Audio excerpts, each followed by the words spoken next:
Praise the Lord. आप सबको जय मसीह की।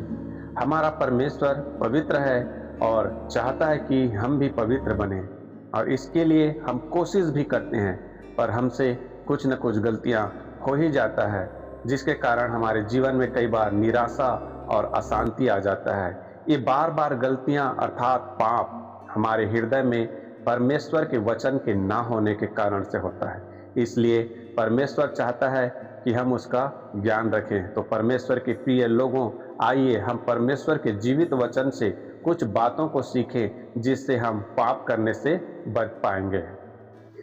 नीति वचन 26 के 20 में लिखा है, लकड़ी के ना होने से आग बुझ जाती है। इस वचन को प्रियो आज हम अपने जीवन से जोड़कर दो तरीकों के द्वारा इसे सीखने की कोशिश करेंगे। आप लोगों ने देखा होगा कि कोई लकड़ी जल रही है और उसके ऊपर से और भी लकड़ियां जब डाली जाती है तो आग तेज भड़क उठता है और जोर से जलने लगती है। लेकिन इसके विपरीत अगर कोई अकेले लकड़ी जल रही है और उस पर और लकड़ियां नहीं डाली जाती तो वो कुछ देर जलती है और बुझ जाती है। इसी प्रकार से प्रियो, कोई व्यक्ति आपकी बुराई कर रहा है, आपसे ऐसी बातें बोल रहा है जिसके कारण से आपको गुस्सा आ रहा है, तो आप क्रोधित होकर और उससे बुरी बुरी बातें बोल डालते हैं, या उसके बारे में आप कुछ बातें जान रहे हैं, बुराइयां जान रहे हैं, उसको एक ही सांस में आप बोल डालते हैं। तो इससे क्या होता है, वो आग भड़क जाता है दोनों ओर से और लड़ाई विवाद बढ़ जाता है।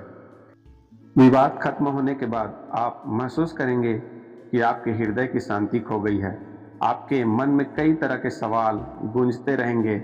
आप शायद ऐसा सोचेंगे कि मैं प्रभु की प्रार्थना करने वाला या करने वाली अच्छा बेटा या बेटी थी, लेकिन आज एक फिर से गलती हो जाने के कारण मैं फिर से उसके मार्ग से भटक गई। ऐसे सोच सोचकर आपके मन में पछतावा उत्पन्न होगा। लेकिन प्रियो, आप ना पछताएं, वरन आइए हम दूसरे तरीके से सीखें कि भविष्य में आपसे फिर कभी ऐसी गलतियां ना हो। जिस प्रकार से हमने देखा कि एक अकेला लकड़ी जलते हुए कुछ देर में बुझ जाती है, तो वैसे ही जब कोई आपसे कुछ दुर्व्यवहार कर रहा है, आपको ताने मार रहा है, आपकी बुराइयां कर रहा है, तो आप क्या करें? उस समय चुप रहें। कोशिश करें कि आप शांत रहें और जब तक जरूरत ना हो तब तक उत्तर ना दें। तो आप देखेंगे कि कुछ देर में वो आग शांत हो गई है और आपके मन की शांति भी नहीं खोएगी, क्योंकि आपने कोई गलत उत्तर नहीं दिया जिसके कारण से कोई भी आपसे पाप नहीं हुआ। तो इस तरह से आप अपने मुंह की चौकसी करके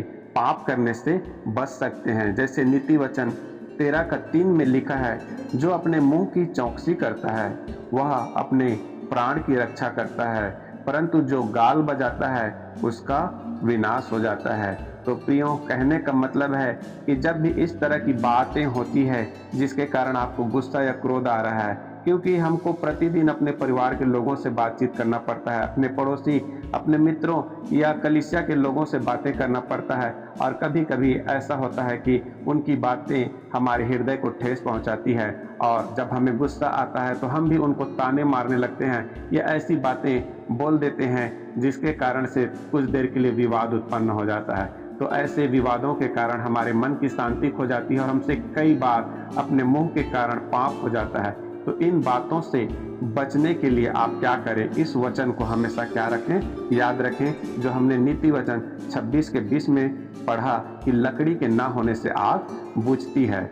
यानी कि अगर हम अपने मुंह की चौकसी कर लें तो बहुत सारी पाप करने से हम बच जाएंगे। लेकिन प्रियो, ये ऐसे ही नहीं होगा, इसको आपको अपने हृदय में बसा कर रखना पड़ेगा। अर्थात कहने का मतलब है, इस वचन को लेकर आपको प्रार्थना करना पड़ेगा। तो आप देखेंगे कि जब भी ऐसी स्थिति आएगी तो पवित्र आत्मा इस वचन को आपको स्मरण दिलाएगा और आप उस समय निश्चय ही शांत हो जाएंगे और आपके मुंह की चौकसी होगी। लेकिन इसके लिए आपको प्रार्थना करने की जरूरत है और इस वचन को अपने हृदय में बसाने की जरूरत है, क्योंकि वचन में लिखा है कि जवान अपने जवानी में पाप करने से कैसे बचे। तो परमेश्वर का वचन कहता है कि वचन को अपने हृदय में बचाए रखने से। तो इस वचन के द्वारा अगर आपने कुछ सीखा है तो इसे जरूर अपने रिश्तेदार या उन मित्रों के पास शेयर करें जिनको जल्दी गुस्सा हो जाता है और अपने बातों के कारण उनके जीवन में कई पाप हो जाते हैं। तो उनके साथ इस वीडियो को जरूर शेयर करें। आइए हम छोटी सी प्रार्थना करें। धन्यवाद पिता परमेश्वर, मैं यीशु मसीह के नाम से इस वीडियो को देखने वाले सभी भाई बहनों के लिए और अपने लिए प्रार्थना करता हूं पिता, कि आप हमें अपने मुंह की चौकसी करना सिखाएं पिता, ताकि हमारे जीवन से, हमारी वाणी से कोई भी गलती, गुनाह, पाप ना होने पाए, वरन हमें कोमल उत्तर देना सिखाइए पिता, जिससे आपके नाम को महिमा मिले। मैं विश्वास करता हूं पिता, आप हमारे अंदर अपने स्वभाव को डाल रहे हैं। इसके लिए मैं आपका धन्यवाद के साथ इस दुआ को प्रभु यीशु नासरी के नाम से मांगता हूँ। आमीन, आमीन।